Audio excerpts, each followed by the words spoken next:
അനന്തരം ദാവീദ്, ഞാൻ യോനാഥാൻ നിമിത്തം ദൈവത്തിന്റെ ദയ കാണിക്കേണ്ടതിന് ശൗലിന്റെ കുടുംബത്തിൽ ആരെങ്കിലും ശേഷിച്ചിരിക്കുന്നുവോ എന്ന് അന്വേഷിച്ചു.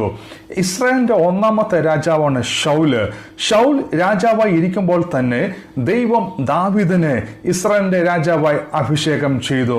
അത് നിമിത്തം ശൗലിന്റെ ഹൃദയം ദാവീദിൽ നിന്ന് അകന്ന് ദാവീദിനെ കൊല്ലുവാൻ തക്കവണ്ണം ഇടയായി തീർന്നു.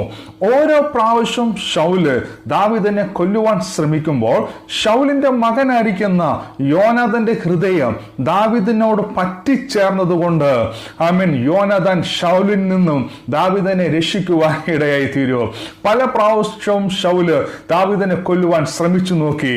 അങ്ങനെ ദാവീദ് ശൗലിനെ പേടിച്ച് കാട്ടിൽ കിടക്കുമ്പോഴും ശൗലിന്റെ മകനായിരിക്കുന്ന യോനാഥാൻ ദാവീദിനെ ചെന്ന് ആശ്വസിപ്പിക്കുവാൻ ഇടയായി തീരും.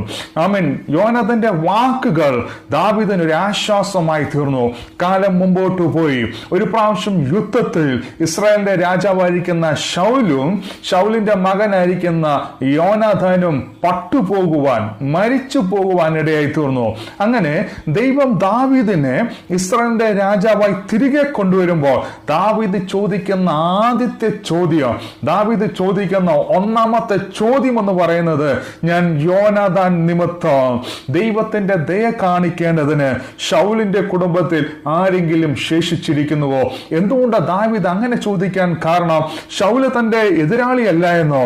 ശൗല് പലപ്പോഴും തന്നെ കൊല്ലുവാൻ ശ്രമിച്ചിട്ടില്ലേ? പക്ഷെ ശൗലിന്റെ മകനായിരിക്കുന്ന യോനാഥാന്റെ വാക്കുകൾ നിമിത്തം, ശൗലിന്റെ മകനായിരിക്കുന്ന യോനാഥാന്റെ സാന്നിധ്യം ദാവീദിന് ആശ്വാസമായി തീർന്നതുകൊണ്ട് ദാവീദ് ചോദിക്കുന്ന ഒന്നാമത്തെ ചോദ്യം, ഞാൻ യോനാഥാൻ നിമിത്തം ദൈവത്തിന്റെ ദയ കാണിക്കേണ്ടതിന് ഈ ശൗലിന്റെ കുടുംബത്തിൽ ആരെങ്കിലും ശേഷിച്ചിരിക്കുന്നുവോ?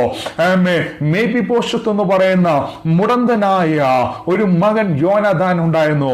ഒരുപക്ഷെ യോനാഥാന്റെ ഹൃദയം ഈ തന്റെ മകനെ കുറിച്ച് വ്യാകുലപ്പെട്ടുകൊണ്ടിരിക്കുകയായിരിക്കും. മരിക്കുന്ന സമയത്തും മുടന്തനായ മകനെ കുറിച്ചുള്ള ഭാരം തന്റെ ഹൃദയത്തിനകത്ത് കാണും. പക്ഷെ ദാവീദ് ഇത് ചോദിക്കുന്ന സമയത്ത് അവിടെ നിൽക്കുന്നവർ പറയുന്ന മറുപടി, മേഫിബോശത്ത് മുടന്തനായ യോനാഥാന്റെ മകൻ ഇവിടെയുണ്ട്.